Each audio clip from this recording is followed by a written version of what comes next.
नमस्कार, मी माधुरी वैद्य.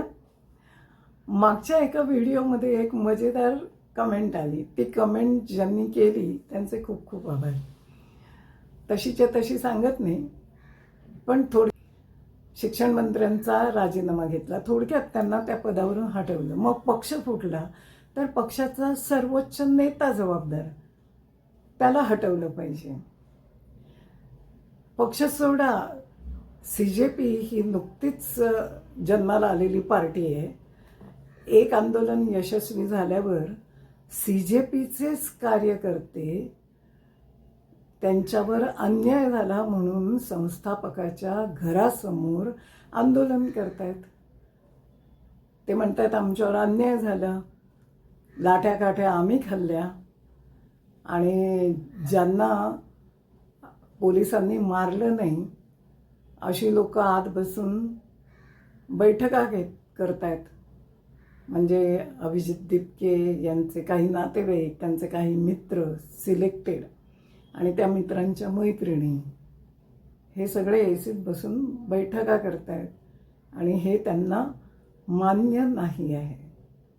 बैठक झाल्यावर प्रवक्त्यांनी येऊन सांगितलं की CJP हा राजकीय पक्ष असणार नाही, कारण भारतात पुष्कळ राजकीय पक्ष आहेत. मग ते आपमध्ये जाणार आहेत का काँग्रेसमध्ये जाणार आहेत का? ते जसं म्हणतायत त्याप्रमाणे पब्लिक प्रेशर ग्रुप म्हणून ते जे काम करणार आहेत ते या दोन्हीपैकी एका पक्षासाठी करणार आहेत का? कारण आपण बघतो TV वर काही चॅनल्स ठराविक पक्षांसाठी काम करताना दिसतात, त्यांचे आवाज उठवतात आणि कधीकधी तर त्यांचं बोलणं कसं बरोबर आहे हे सुद्धा दाखवायचा प्रयत्न करतात. आणि म्हणूनच आंदोलन ते पब्लिक प्रेशर ग्रुप आणि त्याच्या शेवटी राजकीय पक्ष असं म्हणायला हरकत नाही. मी असं म्हणते याचं कारण म्हणजे अभिजित दिपके यांना लहानपणी सरपंच व्हायचं होतं. कॉलेजमध्ये गेल्यावर सुद्धा त्यांनी आम आदमी पार्टीचं म्हणजे राजकीय पक्षाचं 2-3 वर्ष काम केलं. नंतर त्यांच्या घरच्यांनी कर्ज काढून त्यांना अमेरिकेत शिकायला पाठवलं. त्यांना डिग्री मिळाली, पण ते नोकरीवर जात नव्हते, म्हणजे जायला सुरुवात झालेली नव्हती. ऑफर लेटर असं आलं असेल पण ते रुजू झालेले नव्हते. आणि दरम्यानच्या काळात CJIने बेरोजगार तरुण अयोग्य वर्तन करतात आणि त्या संदर्भात त्यांनी कॉकरोच हा शब्द उच्चारला. तो तसाच्या तसा पकडून अभिजित दिपकेंनी कमेंट्स करायला सुरुवात केली आणि करोडोमध्ये फॉलोअर्स मिळवले. बरं, तुलना कशाशी केली गेली तर BJPशी केली गेली की त्यांच्याही पेक्षा जास्त फॉलोअर्स यांना मिळालेले आहेत. या दरम्यान नीटचा मुद्दा पुढे आला. नीट परीक्षा 3 तारखेला झाली होती मेला, पण ती रद्द करण्यात आली कारण पेपर फुटल्याचं समजलं आणि 15 मेलाच परीक्षा पुन्हा 21 जूनला होईल असं घोषित करण्यात आलं. म्हणजे खरं तर आंदोलन करण्याची काही गरजच नव्हती, पण अभिजित दिपके यांनी मौके पे चौका मारा आले.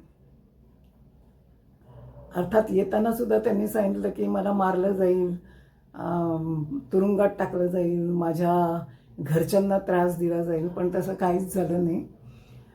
पूर्वसूचना न देताही त्यांना आंदोलन करायला परवानगी दिली. आंदोलनाला सुरुवातीला काही चांगला प्रतिसाद मिळत नव्हता, पण नंतर सोनम वांगचुक हे जेव्हा आंदोलनात आले तेव्हा विरोधी पक्षही त्यांच्या बाजूने उभे राहिले आणि मग अभिजित दिपकेच्या पार्टीने शिक्षण मंत्र्याचा राजीनामा झालाच पाहिजे असा आग्रह धरला. त्याप्रमाणे तो झाला सुद्धा नंतर. आणि त्या दरम्यानच्या काळात नीटची पुन्हा परीक्षासुद्धा झाली होती, त्याचा रिझल्टही लागलेला होता. असो, पण शिक्षण मंत्र्यांचा राजीनामा ही काय प्रायोरिटी असू शकत नाही. उलट त्यांनी हा आग्रह धरायला पाहिजे होता की पेपर फोडणारे आणि ते विकत घेणारे शोधून काढून त्यांच्यावर कारवाई सुरू होत नाही तोपर्यंत हे आंदोलन स्थगित होणार नाही. कारण हीच लोक परीक्षा देऊन पुढे डॉक्टर बनणार आणि लोकांच्या जीवावर उठणार नाहीत का? त्यामुळे प्रायोरिटी ही असायला हवी होती. पण त्यांनी तसं केलं नाही. यामागे राजकारण हेच असावं. बरं, आंदोलनात सुद्धा काही मुलींनी, अगदी लहान मुलींनी सुद्धा अर्वाच्य शिव्या दिल्या पंतप्रधानांबद्दल, आणि त्याशिवाय त्यांच्या मृत आईबद्दलही घाणेरडी वक्तव्य केली गेली. तेव्हा आम्ही त्याचं समर्थन करत नाही असं म्हणत एका मुलाखतीमध्ये की घरी शिवीगाळ होत नाही का, ज्यांच्या घरी शिवीगाळ होते त्यांनी हात वर करा. तेव्हा फक्त एका पत्रकारानेच हात वर केला. कदाचित काही घरी शिवीगाळ होतही असेल, पण तरी ती घराबाहेर व्हावी आणि त्याही पुढे जाऊन भारताच्या उच्च पदस्थ व्यक्तीवर व्हावी, हे त्यांनाही पटलेलं नसणार. कायद्यात शिक्षा नसेल, कायदा आणि संस्कृती वेगळ्या आहेत, पण तरीही पोलिसांनी त्यांना धरणं, त्यांना जाब विचारणं, त्यांच्यावर तक्रार करणं हे योग्यच आहे. उलट पक्षी तरुण असलेला अभिजित तिपकेंनी त्याचा तिथल्या तिथे निषेध करायला हवा होता, पण त्यांनी तसं केलं नाही. हाही राजकारणाचाच एक भाग आहे. उलट जेव्हा आंदोलन यशस्वी झालं तेव्हा मृत मुलं, म्हणजे ज्यांनी आत्महत्या केली होती या पेपर फुटेच्या संदर्भामध्ये, त्यांचे फोटो असलेले बॅनर त्यांनी आंदोलनात ठळकपणे दाखवले होते. पण त्यांच्या आईवडिलांना सुद्धा न भेटता त्यांनी हॉटेलमध्ये जाऊन पार्टी केली. आणि अभिजित तिपके यांनी तर स्वतःसुद्धा पंतप्रधानांची नक्कल केली. मला एकदम भास्कर जाधव आठवले विधानसभेत तसे करणारे. म्हणजे तिपकेंच्या डोळ्यासमोर आदर्श कोणते आहेत? राजकारणी लोकांचेच आहेत. आंदोलन संपलं, आता त्यांच्या घरासमोर आंदोलन चालू आहे. पण आंदोलनाच्या वेळी सुद्धा ते म्हणाले होते की कोणत्याही राजकीय पक्षांच्या नेत्यांना आंदोलनात स्थान नाही. पण उद्धव बाळासाहेब ठाकरे हे मुख्यमंत्री असताना तर सर्वात मोठा टीईटी घोटाळा महाराष्ट्रात झाला होता. अरविंद केजरीवाल, त्यांचं सरकार पंजाबमध्ये आहे, तिथेही घोटाळे झालेले आहेत. आता या दोघांनी इतरही काही कारनामे केलेले आहेतच, पण तो विषय सोडून देऊया आत्ता, कारण शिक्षण हा आजचा विषय आहे. आणि पुन्हा नुकतंच एका महिला पत्रकाराशी बोलताना ते म्हणाले की विरोधी पक्षाचं जरी सरकार असेल कोणत्याही राज्यात आणि तिथे जर असं घडत असेल तर आम्ही त्याविरुद्ध आवाज उठवणार. पण आत्ता जे सध्या एक आंदोलन चालू आहे तिथे सुद्धा ते कालपर्यंत गेलेलेच नव्हते. कोणाला सांगतात मी आजारी आहे आणि पत्रकारांना सांगतात ते ऑलरेडी आंदोलन करतायत तर मी तिथे जाण्याची गरज नाही, माझे डेलिगेट्स तिथे गेलेले आहेत वगैरे वगैरे. आता पोलिसांनी केलेल्या मारहाणीबद्दल ते म्हणतात की पोलिसांनी अभिजित दिपके आणि त्यांच्या सहकाऱ्यांना सुद्धा मारलं, पण ते शूट करता आलं नाही. असं होणं शक्यच नाही आहे. हे तर सगळ्यांना माहितीच आहे.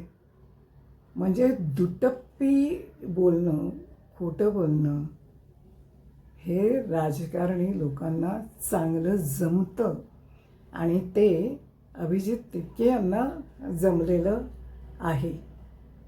आता सगळे टी व्ही चॅनलवाले, अनेक संस्था त्यांना आदराने बोलवत आहेत, त्यांच्याशी हसत खेळत गप्पा मारत आहेत आणि ते पुढे काय करणार आहेत याविषयी उत्सुकता दाखवत आहेत. म्हणजे सध्या अभिजित तिपक्यांचं सगळेच ऐकत आहेत. मग त्यांनी आमचंही एक म्हणणं ऐकावं. राहुल गांधी हे अधिवेशन सुरू ठेवू देत नाही आहेत. संसदेत ते आरडाओरडा त्यांच्या सहकारी पक्षांबरोबर करतात आणि कामकाज चालू करण्यामध्ये अडथळे आणतात. त्यांना सगळे नियम माहिती आहेत, तरीही एखाद्या विशिष्ट मुद्द्यावर जेव्हा चर्चा अपेक्षित असते भलत्याच विषयावर बोलतात. सभापतींना सुद्धा जुमानत नाही. संसद जेव्हा चालते, अधिवेशन जेव्हा चालू असतं तेव्हा करोडो रुपयांचा खर्च होतो आणि तो कशामधून केला जातो तर जनतेच्या टॅक्समधनं. आता हे अभिजित तिपकेंना माहीत असणारच, कारण ते खूप हुशार आहेत. तर त्यांनी राहुल गांधींना समजावलं पाहिजे. आता ही अपेक्षा करण्यात तर काहीच चूक नाही आहे, कोणत्याही पक्षाचे असू देत. त्यांनी ही विनंती केली पाहिजे आणि अभिजित दिपकेंनी त्याचा मानसुद्धा ठेवला पाहिजे. आज इथेच थांबूया, पुन्हा भेटूया. व्हिडिओ आवडला तर लाईक करा, शेअर करा, सबस्क्राईब करायला विसरू नका. धन्यवाद.